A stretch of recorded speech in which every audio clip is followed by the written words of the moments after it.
경기 의정부의 한 복지센터에서 살인 사건이 발생을 했습니다. 영상으로 저희가 준비를 했습니다.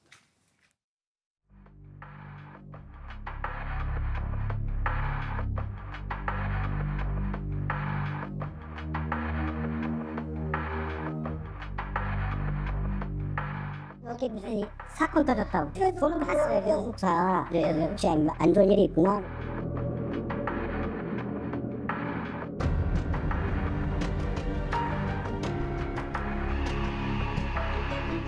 피의자가 또다시 피해자 집에 찾아와 스토킹 처벌법 혐의로 현행범 체포 및 긴급 응급조치 결정하였고, 피의자 조사 후 가족에게 인계하여 석방하였으며 바로 잠정조치 신청하였으나 검찰에서 불청구하였습니다.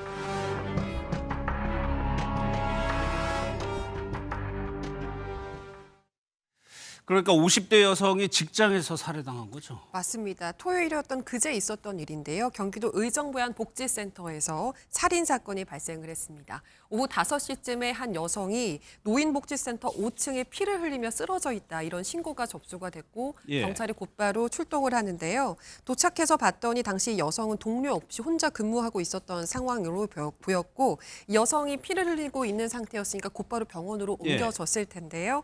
숨졌다고 결국은 전해지고 있습니다. 그럼 범인은 바로 도주를 했던 겁니까? 그렇습니다. 일단 경찰은요, 이전에도 스토킹 관련 신고가 들어왔던 정황을 확인을 해서 용의자를 바로 특정을 했습니다.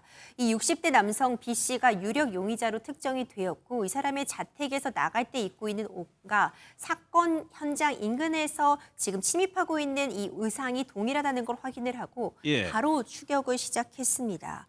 오후에 수락산 방면으로 입산하는 모습까지 확인이 되어서 이후 수색 작업을 펼쳤는데, 경찰에 따르면 이미 숨진 상태로 이 용의자가 발견이 된 겁니다.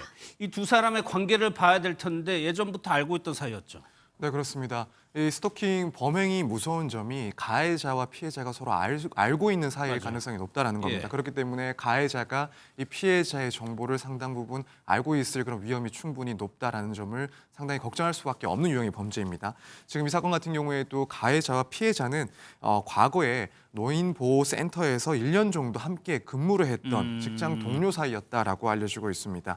이 가해자인 B 씨는 지난해 12월에 퇴사를 했었고, 그때부터 올해 3월부터 지속해서 A 씨에게 연락을 하거나 혹은 찾아오는 등 스토킹을 진행을 했고, 결국 3차례 정도 신고를 이미 당한 적이 있었다라고 알려지고 있습니다. 그럼 3차례나 신고를 했으면 경찰에서는 어떤 조치를 취하지 않나요?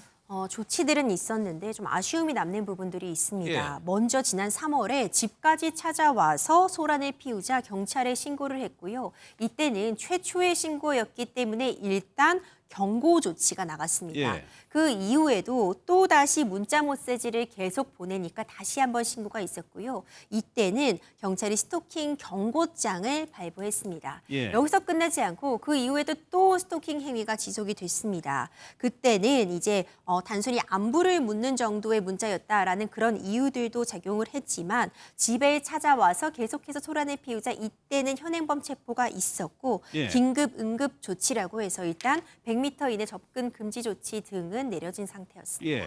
첫 번째는 경고 조치했고 두 번째 스토킹 경고장, 이게 뭡니까? 네, 말 그대로 이제 서면으로 피해자에게 더 이상 피해자에게 접근하지 말라라는 내용. 서면으로? 네, 그렇습니다. 그리고 만약에 위반을 할 경우에는 제재가 가해질 수 있다, 혹은 강력한 처벌이 될 수 있다라는 그런 경고를 담은 서면을 이제 제공을 하는 겁니다. 사실 여기에 대해서 효과가 있는 경우, 있지 않은 경우 모두 있을 수가 있습니다. 이제 그 가해자에 따라서 이 경고장을 발부받은 것만으로도 이제 두려워서 더 이상의 범행을 멈추는 경우도 있는 반면에, 한편으로는 이것 자체가 바로 법적인 효과를 만들어내는 것은 아니기 때문에 단순히 경고라고 생각하고 자신이 해오던 대로 또다시 스토킹 범죄를 하는 경우도 분명히 있습니다. 그리고 지금 이 사건도 이런 경고장에 특별한 효력이 없기 때문에 반복해서 스토킹이 있었다라고 보여지는 그런 사건이죠. 그런데 6일 전, 사건 발생 6일 전에도 찾아갔다는 거죠? 맞습니다. 그럼에도. 사건 발생 6일 전인 20일에 피해자가 피해자의 집을 또 찾아갑니다. 이때는 피해자가 지난 6월에 지급받은 스마트워치로 바로 신고를 하면서 경찰이 출동해서 이 피해자를 현행범으로 체포할 수 있었는데요. 이번에 경찰은 피해자에게 100m 이내 접근 금지 및 통화 및 메시지 전송 금지 이런 긴급 응급 조치를 내렸습니다. 예. 하지만 결국은 이 피해자가 금방 조사받고 풀려났거든요. 그래서 피해자를 다시 찾아가는 이런 상황이 벌어지게 된 부분이 일부 있고 그렇게 이제 결과론적으로 보자면 피해자 입장에선 스토킹 관련으로 3번이나 신고를 했고 예. 경찰에서도 뭐 스마트워치 지급이나 순찰 강화 등의 조치를 취하기는 했지만 결과론적으로는 참사를 막지는 못했습니다. 그래서 대처가 아니랬던 거 아니냐는 지적이 나오는데 여기서 경찰이요 검찰이 잠정 조치도 요청을 했다고 하는데 이건 기각됐다면서요? 네, 잠정 조치라고 하는 것은 일단 서면 경고 같은 부분도 포함될 수 있고 일정 기간 동안 구금한다거나 접근 금지 등을 명령할 수 있는 조치입니다. 그러니까 어디까지나 아직 어떤 스토킹 범행으로서 형사처벌이 확정되기 전에도 어떤 피해를 예방하기 위해서 취해줄 수 있는 조치라고 볼 수 있는데요.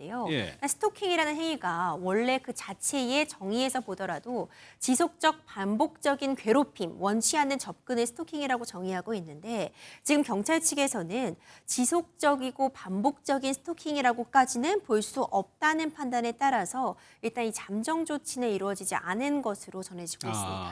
그런데 20일에는 경찰이 가가지고 이 사람을 잡았단 말이에요. 그런데 이번에는 결국에는 못 잡은 거잖아요. 늦게 간 거잖아요. 네, 왜냐하면 이 예. 피해자가 스마트워치를 갖고는 있었는데 착용한 상태가 이번에는 아니었다고 합니다. 핸드백에 이제 걸어둔 상태였기 때문에 뭔가 예. 일이 발생한 즉시 스마트워치를 눌러서 경찰에게 도움을 요청할 수 있는 상황이 못 됐던 것으로 보이는데요. 그래서 경찰 입장에서도 더 빠른 대처가 어려웠던 것으로 보입니다. 예, 그럼 서정변 이 스마트워치를 내가 지금 여기 착용하지 않고 저쪽에 있다. 그런데 이런 위급한 상황이 벌어졌다.